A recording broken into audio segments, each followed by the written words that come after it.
Oi pessoal, a partir de agora, menos emoção e mais razão, bora lá? Primeiro, eu quero dizer que o título desse vídeo não é meu. Ele, na verdade, é uma fala do presidente Jair Bolsonaro em novembro de 2019. Vamos lá, qual é o tema do nosso vídeo? Como vocês já devem ter acompanhado na imprensa, o Procurador-Geral da República, Augusto Aras, fez para o STF, Supremo Tribunal Federal, um pedido de abertura de inquérito para investigar o suposto cometimento, o cometimento em tese de crimes previstos na Lei de Segurança Nacional pelas pessoas que organizaram as manifestações do dia 19 de abril pedindo a intervenção militar. 3 pontos para a gente considerar a saída. O primeiro é um inquérito, então primeiro a gente vai fazer uma investigação, tá? Nada está provado, ninguém foi condenado, é só uma investigação. O segundo ponto a competência é do Supremo Tribunal Federal e por isso quem fez o pedido foi o Procurador-Geral da República, porque, ao que parece, haveria deputados federais envolvidos aí na organização desses atos. O terceiro ponto o inquérito é sigiloso, então o que a gente sabe sobre ele é o que dizem sobre ele tanto o Procurador-Geral da República, Augusto Aras, quanto o ministro que foi sorteado como relator do inquérito, Alexandre de Moraes. Então eu vou pegar minha colinha agora para a gente ver exatamente o que está escrito no site do Supremo Tribunal Federal sobre esse inquérito. Vamos lá. Está escrito o seguinte, que o inquérito foi instaurado para verificar a existência de organizações e esquemas de financiamento de manifestações contra a democracia. Então, organização e financiamento, tá? A divulgação em massa de mensagens atentatórias ao regime republicano. Então, não é um fulaninho que mandou mensagem para o amigo, é a divulgação em massa de mensagens. Bem como suas formas de gerenciamento, liderança, organização e propagação. Então, tem muito mais a ver com a organização das manifestações que tinham ali uma pauta contra o regime democrático, pedindo a volta da ditadura militar, enaltecendo o AI-5, então tem a ver com a organização e não com as pessoas que estavam lá se manifestando, tá? Deu para entender a diferença? E já disse, está no Supremo Tribunal Federal, porque ao que parece tem o envolvimento de deputados federais. Aí agora as ironias da vida, né? A primeira delas é o fato de deputados federais poderem estar envolvidos na organização de manifestações contra o regime democrático, sendo que esses deputados federais foram eleitos dentro de um regime democrático. Depois, as pessoas estavam nas ruas se manifestando, pedindo a volta do AI-5, sendo que no AI-5, no seu artigo 5º, inciso 3, estava ali proibindo atividades ou manifestação de natureza política. Ou seja, as pessoas estão na rua se manifestando, pedindo a volta de um ato institucional que proibia o que elas estavam fazendo.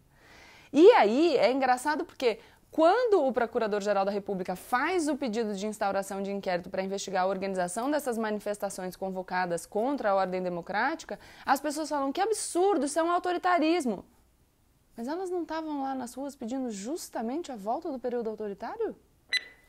Aí vamos dar uma contextualizada aqui nos atores envolvidos com esse inquérito. Primeiro, quem foi designado para relatar o inquérito foi o ministro Alexandre de Moraes, que já conta aí com a desconfiança do pessoal que apoia o presidente Jair Bolsonaro em virtude de uma decisão recente dele, dando autonomia para os governadores dos estados e para os prefeitos dos municípios, no sentido de determinar ações contra o coronavírus, e também porque é o Alexandre de Moraes o relator daquele inquérito que investiga a propagação de notícias falsas e de ameaças contra os ministros do Supremo. Inquérito, aliás, contra o qual tem algumas ressalvas.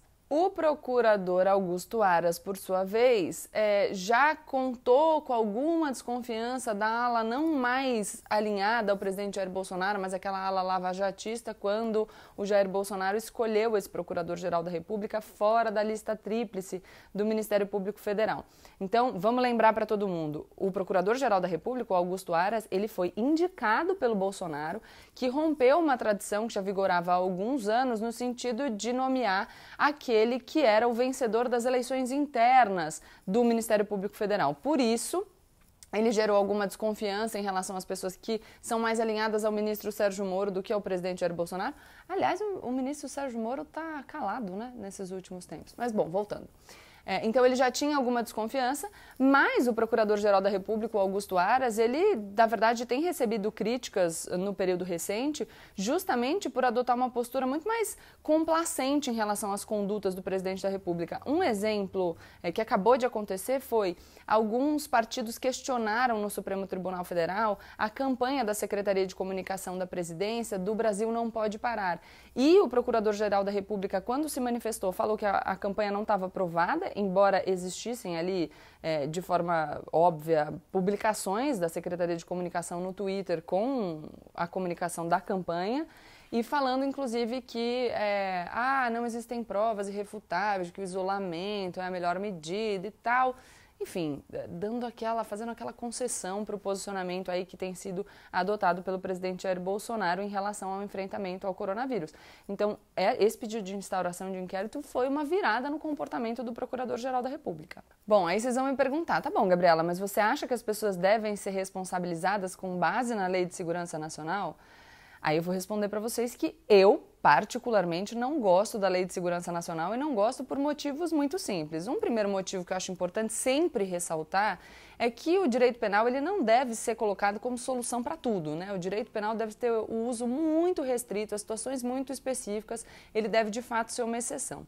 Depois, essa Lei de Segurança Nacional é um resquício de um período autoritário, é uma lei de 1983, portanto a gente ainda estava num regime ditatorial, e ela tem ali conceitos muito vagos, e isso é muito delicado no direito penal, porque basicamente vai ser crime o que o Estado disser que é. Quando a gente não tem um conceito definido, fica muito difícil saber se o que a gente está fazendo é crime ou não, e essa decisão vai ficar a cargo dos agentes do Estado. Então, sempre que uma lei dá margem para que o poder repressivo do Estado seja usado de forma subjetiva contra os cidadãos, eu não concordo e não gosto desse instrumento legal. Mas é importante dizer para vocês que eu não gosto da Lei de Segurança Nacional já há muito tempo, que eu não comecei a não gostar dela agora só porque ela foi levantada aí com uma possibilidade de punição para as pessoas que organizaram essa manifestação contra o regime democrático. E por que eu faço questão de frisar que eu não gosto dela faz muito tempo? Porque, como vários outros assuntos, a gente percebe que a opinião das pessoas sobre determinada coisa muda dependendo de se essa coisa está sendo usada contra o inimigo dessa pessoa ou contra um amigo dessa pessoa. Vou dar um exemplo. Então vamos lá para a colinha. No ano 2000, a gente teve pessoas indiciadas por envolvimento em crimes contra a Lei de Segurança Nacional, pessoas integrantes do Movimento Sem Terra. Em 2006, integrantes do movimento MLST foram denunciados pelo envolvimento em crimes também previstos na Lei de Segurança Nacional. Num passado não tão distante, a gente tem aqui a conduta do Adélio Bispo, que foi o responsável pelo atentado contra o então candidato, agora presidente Jair Bolsonaro, também enquadrada na Lei de Segurança Nacional. Em novembro de 2019, como diz o nosso título do vídeo, o presidente Jair Bolsonaro, depois que o ex-presidente Lula saiu da prisão e fez alguns discursos, falou, se referindo aos discursos dele, que a Lei de Segurança Nacional estava aí e era para ser usada. E agora, em 2020, a gente teve um imbróglio envolvendo a Lei de Segurança Nacional, porque o ex-presidente Lula foi chamado para depor num inquérito instaurado pela Polícia Federal, quando ele tinha chamado o presidente Jair Bolsonaro de miliciano. E, num primeiro momento, o Ministério da Justiça emitiu uma nota dizendo que o inquérito tinha sido instaurado também para apurar eventual ocorrência de um crime previsto na Lei de Segurança Nacional. Depois o ministro Moro chegou, esclareceu, falou que não era isso, que era só crime contra a honra, mas está aí. E nestes momentos, eu não vi as pessoas se sentindo tão ameaçadas como agora elas estão se sentindo. Então, a gente precisa tomar cuidado com isso. Mas aí tem uma outra questão, que é o fato de eu não gostar da Lei de Segurança Nacional, e aqui eu estou falando não gostar para as pessoas entenderem, mas o fato de eu achar, por exemplo, que a Lei de Segurança Nacional não foi recepcionada pela Constituição de 88, faz com que a lei não vigore? Não. Eu também não acho que é constitucional a previsão de crime pelo porte de drogas para uso pessoal, e no entanto ele está aí vigorando e tem um monte de gente sendo responsabilizada por ele todos os dias.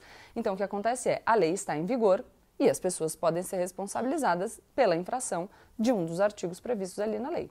O que eu quero deixar como fala final desse vídeo para vocês? Vocês vão perceber que eu insisto em algumas falas porque eu acho importante a gente tomar consciência dessas coisas.